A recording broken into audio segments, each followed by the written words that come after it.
Hello friends, my name is Sumant. March 2016 में Art of Living ने दिल्ली के यमुना फ्लड प्लेन पर वर्ल्ड कल्चरल फेस्टिवल आयोजित किया था। उन पर यह इल्ज़ाम लगाया गया था कि उन्होंने दिल्ली के यमुना फ्लड प्लेन को पूरी तरह बर्बाद कर दिया है, डिस्ट्रॉय कर दिया है। इस पर नेशनल ग्रीन ट्रिब्यूनल का एक ऑर्डर आया था। ये ऑर्डर इंतरिम था।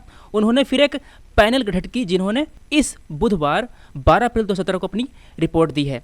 हम लोग इस वीडियो में समझेंगे कि वर्ल्ड कल्चरल फेस्टिवल क्या था, फ्लड प्लेन क्या था, हम लोग इसके बारे में क्यों चिंतित हैं, इसका इकोलॉजिकल सिग्निफिकेंस क्या है। इस कमेटी ने जो रिपोर्ट दी है उसको हम लोग डिस्कस करेंगे और ये देखेंगे कि आर्ट ऑफ लिविंग वालों ने इस यमुना फ्लड प्लेन को किस तरह बर्बाद किया है और इस फ्लड प्लेन को रिस्टोर करने में आर्ट ऑफ लिविंग वालों की और सरकार की क्या भूमिका होगी। तो चलिए देखते हैं। दोस्तों, हम लोग एकदम शुरू से शुरू करेंगे। दुनिया मस्त थी, मैं भी हंस खेल रहा था, तभी आर्ट ऑफ लिविंग वालों ने अपना वर्ल्ड कल्चरल फेस्टिवल आयोजित करने का निर्णय लिया। ये फेस्टिवल 11 मार्च 2016 से 13 मार्च तक होने वाला था। ये 3 दिन का फेस्टिवल था।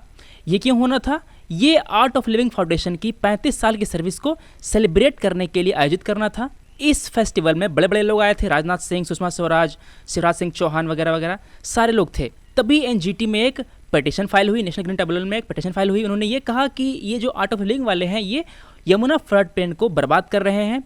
एनजीटी वालों ने उन्हें काम रोकने को कहा, नहीं रुका। उन्होंने 5 करोड़ का फाइन लगाया। फिर उन्हें इस कार्यक्रम को आयोजित करने की अनुमति दी।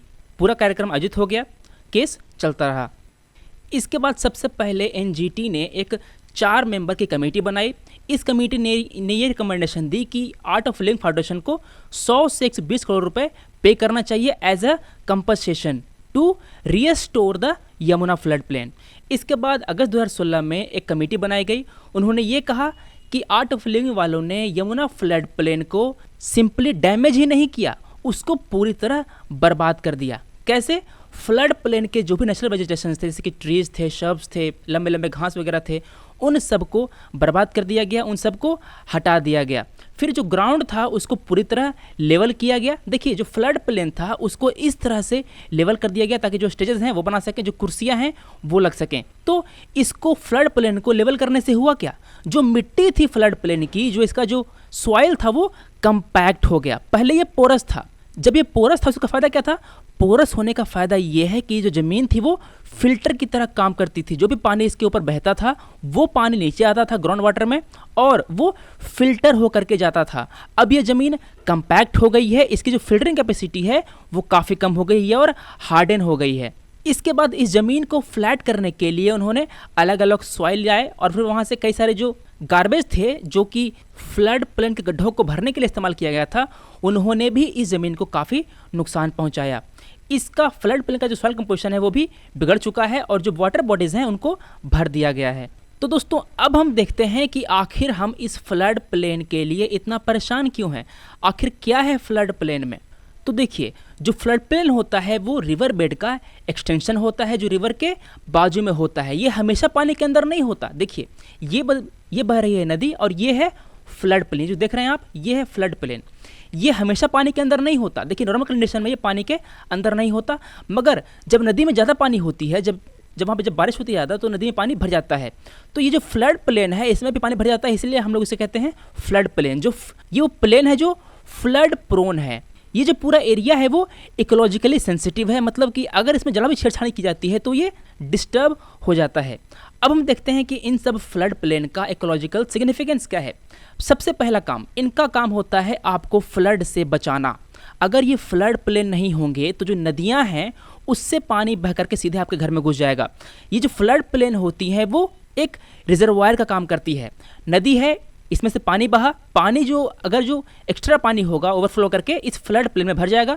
कुछ जो पानी होगा वो इस फ्लड प्लेन के अंदर घुस जाएगा, एब्जॉर्ब हो जाएगा उन पोरस मिट्टी की हेल्प से। इसके बाद क्या होता है, ये जो मिट्टी होती है ये काफ़ी फर्टाइल होती है। ये फ्लड प्लेन वाटर क्वालिटी को भी इम्प्रूव करती है। कैसे? फिल्टर करके। ये नेचुरल फिल्टर का काम करती है जब इसमें पानी भरी होती है। जैसे कि मैंने आपको पहले एक्सप्लेन किया था, ये जो सेडिमेंट्स हैं उनको हटाती है, पानी आपको गंदा से साफ में कन्वर्ट हो जाएगा। इसका एक और काम ये है कि ये ग्राउंड वाटर को रिचार्ज करती है। कैसे?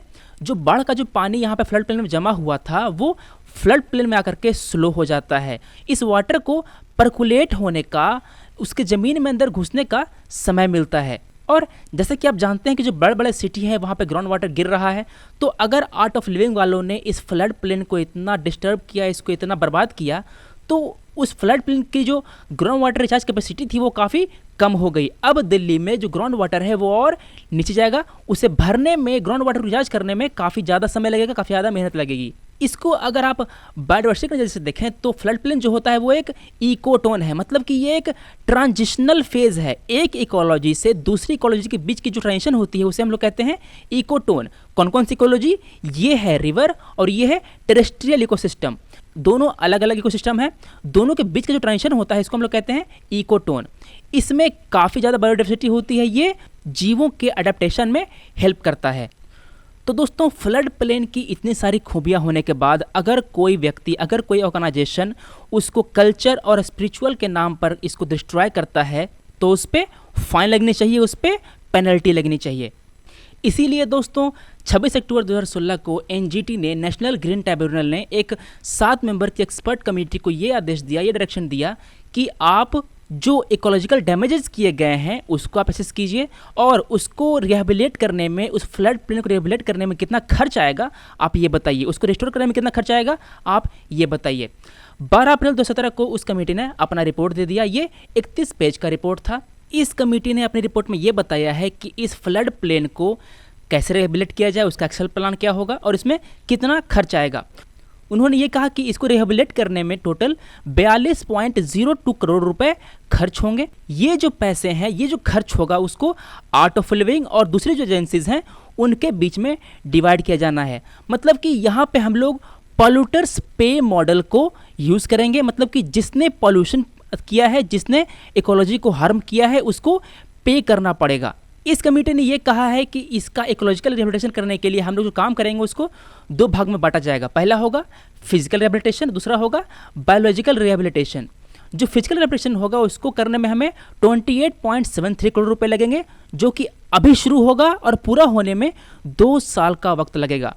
और जो बायोलॉजिकल रिहेबिलिटेशन है उसको करने के लिए हमें 13.229 करोड़ रुपए खर्च होंगे और इसको अगर हम लोग अभी शुरू करें तो उसको रिस्टोर करने के लिए हमें 10 साल लगेंगे।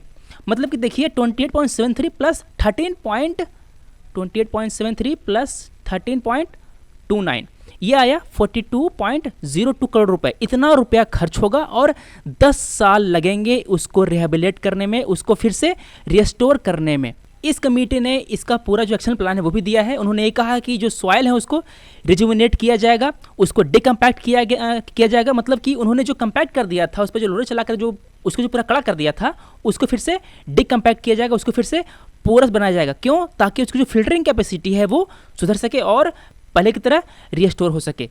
जो बड़े बड़े जो पत्थर थे उसको हटाए जाएंगे और रोड साइड में एम्बार्कमेंट बनाए जाएंगे। जो कैचमेंट एरिया होगा उसको डेवलप किया जाएगा और जो नेचुरल टोपोलॉजी है उसको सिमुलेट किया जाएगा। इस पूरे काम को करते वक्त एक्सटेंसिव मॉनिटरिंग की जाएगी ताकि ये पता लगा सके कि काम सही से हो रहा है या नहीं, या फिर धांधली हो रही है। इस मॉनिटरिंग पर्पस के लिए भी एक कमेटी बनाई जाएगी जो कि एक्सपर्ट कमेटी होगी।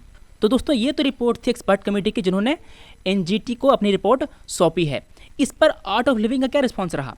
आर्ट ऑफ लिविंग वालों ने यह कहा है कि एक कॉन्स्पिरेसी है वो और वो एक विक्टिम है, वो सच के लिए फाइट करेंगे। उन्होंने ये कहा है कि वो एक responsible and environment sensitive NGO है जिन्होंने कभी भी इन्वायरमेंट को डैमेज नहीं किया। उनकी जो लीगल टीम है इस रिपोर्ट को स्टडी करेगी और बाद में क्या एक्शन लिया जाएगा इस पर वो डिसाइड करेगी। तो अब होना क्या है? कमेटी ने अपनी रिपोर्ट दी है और उस पर आर्ट ऑफ लिविंग वालों ने अपना रिस्पॉन्स दिया है। 20 अप्रैल को एनजीटी इस रिपोर्ट को कंसिडर करेगी और इस पर अपना निर्णय सुनाएगी। तो दोस्तों, आज हमने डिस्कस किया आर्ट ऑफ लिविंग के वर्ल्ड कल्चरल फेस्टिवल के बारे में। हमने देखा कि फ्लड प्लेन क्या होता है, इसका इकोलॉजिकल सिग्निफिकेंस क्या है, इसके फ़ायदे क्या क्या हैं और इसको नुकसान पहुंचाने से क्या क्या बुरी चीज़ें हो सकती है। फिर हमने देखा कि जो एनजीटी ने जो कमेटीज़ बनाई थी उनके रिपोर्ट्स में डिस्कस किए और आर्ट ऑफ लिविंग वालों ने जो जो डिस्ट्रक्शन किया है, जो बर्बादियाँ की हैं फ्लड प्लेन पे, उसको हमने डिस्कस किया। अब आपको 2 सवालों का जवाब देना है। पहला सवाल, NGT national green tribunal present में अभी इसके चेयरमैन कौन है? दूसरा क्वेश्चन ये है कि आपको ये बताना है कि एनजीटी नेशनल ग्रीन ट्रिब्यूनल जो है वो क्या ये संवैधानिक बॉडी है या ये एक एग्जीक्यूटिव बॉडी है या ये एक स्टैट्यूटरी बॉडी है, ये किस तरह की बॉडी है ये आपको बताना है। तीसरा क्वेश्चन आपको मैं ये पूछता हूँ कि जो यमुना है, यमुना की ट्रिब्यूटरीज कौन कौन सी हैं, राइट ट्रिब्यूटरी और लेफ्ट ट्रिब्यूटरी आप दोनों बता सकते हैं। इन सब क्वेश्चंस को आप हमारे कमेंट सेक्शन में बताइए। दोस्तों हम लोग मिलते हैं अगले वीडियो में। Thanks for watching, take care.